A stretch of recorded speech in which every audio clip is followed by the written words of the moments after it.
Hey everyone, if you love intense crime thrillers that keep you glued to the screen, smash that subscribe button and hit the bell. You won't want to miss what's coming next.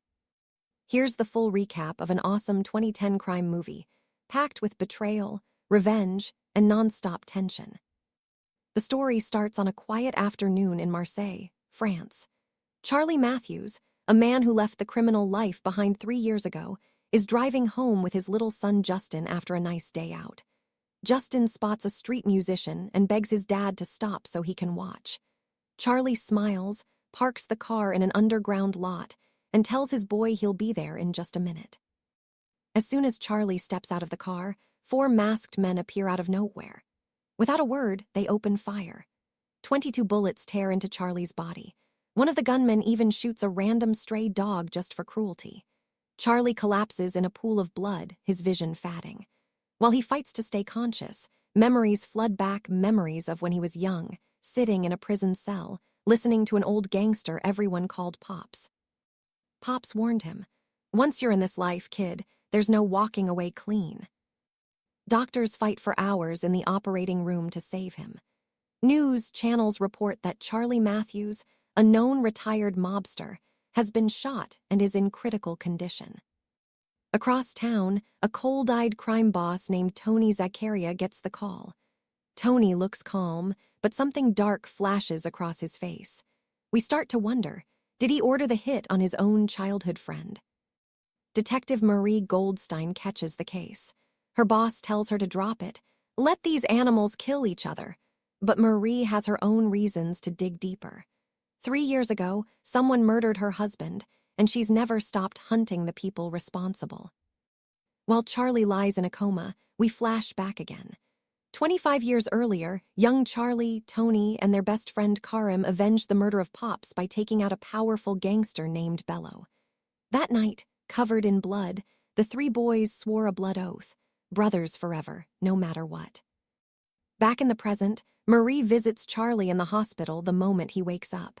He knows her husband was killed by the same world he left, but Charlie stays silent. He won't talk. That night, a man in stolen hospital scrubs slips into what everyone thinks is Charlie's room and empties a gun into the patient. Security rushes in, only to find a dead police officer in the bed. Marie had secretly moved Charlie hours earlier. The next day, Tony himself visits the hospital, acting like a concerned old friend. He leaves a get-well card that actually contains a hidden message. Cameras everywhere. Cops in the ambulance outside. Charlie understands. Tony is warning him the police are watching. As soon as he's strong enough, Charlie leaves with Karim and their lawyer friend Martin. Marie tries to follow, but Karim loses her in a heart-pounding car chase. In an abandoned warehouse, they have one of Tony's low-level guys tied to a chair. The terrified man spills everything.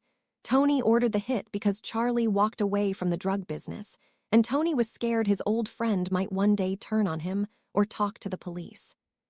Charlie is shattered. Tony, the boy he swore an oath with, tried to murder him in cold blood. Karim wants instant revenge, but Charlie still hesitates. "He's my brother," he keeps saying. That night, Tony's men kidnap Karim from his apartment. They torture him, cut off a finger, and send it to his family before killing him. At Karim's funeral, something breaks inside Charlie. Watching Karim's wife and kids cry, the last bit of doubt disappears. Charlie sends his own family into hiding with their old friend Pat and disappears into the shadows. What follows is pure nightmare for Tony's crew. One by one, his men start dying. A whole dinner table of armed thugs suddenly finds themselves staring down Charlie's gun with no way out. Charlie recognizes the watch on one guy, wrist, the same watch from the parking garage. He shoots that man dead and walks away while the rest shake in terror.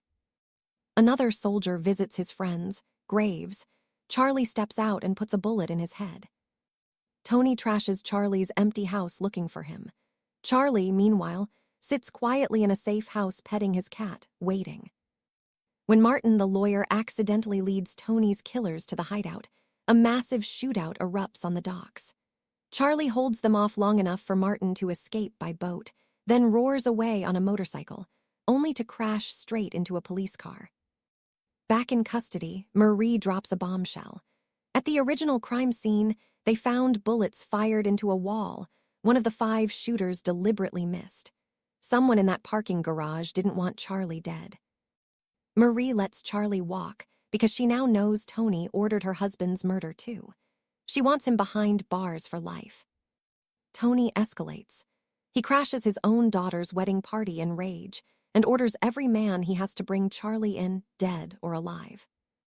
The next day, Pat is picking up Charlie's kids from school. A van screeches up. Masked men grab both children. Little Eva manages to escape and runs to the police. Bruised and crying, she delivers the message. They'll kill Justin unless Daddy turns himself in. Charlie meets Marie in secret and begs her to put out fake news that he's been arrested. Hopping Tony will release his son. Marie agrees. Tony sees the news and laughs. "No loose ends," he says, and orders Justin killed immediately. But Charlie is already following the killer on his motorcycle. He watches in horror as the man carries his tied-up son to a car. Charlie gets tangled in barbed wire trying to reach them. Time is running out. Just when everything looks hopeless, the kidnapper suddenly turns, unties Justin, and rushes him out the back. Charlie fights free, knocks the man out, and carries his crying boy to safety. With his family finally safe, Charlie makes one last move. He walks straight into Tony's mansion carrying all the evidence Marie needs: ledgers, recordings, photos, everything that proves Tony runs the biggest drug network in the city. Tony pulls a gun, screaming about betrayal. The 2 old friends fight like animals. Tony gets the upper hand and is 1 second away from pulling the trigger when police swarm the house. Charlie had called them the moment he walked in. Tony is arrested. All charges against Charlie mysteriously disappear. The retired gangster is suddenly a ghost with no paper trail. Outside the police station, Charlie confronts Martin with a gun. Martin admits the truth. He was the 5th shooter that day in the garage. Tony ordered him to kill a problem, never saying it was Charlie. When Martin saw his best friend step out of the car, he fired into the wall instead. Charlie lowers the gun, hugs Martin, and quietly fires a few shots into the same parking garage wall. A silent thank you. The final scene shows Charlie, his wife, Justin, and Eva laughing and playing on a sunny beach, walking together toward a brand new life. And that's the end of this intense roller coaster ride of loyalty, betrayal, and revenge. Thanks for watching, guys. Drop a like if you enjoyed it, subscribe for more recaps every week, and I'll see you in the next one.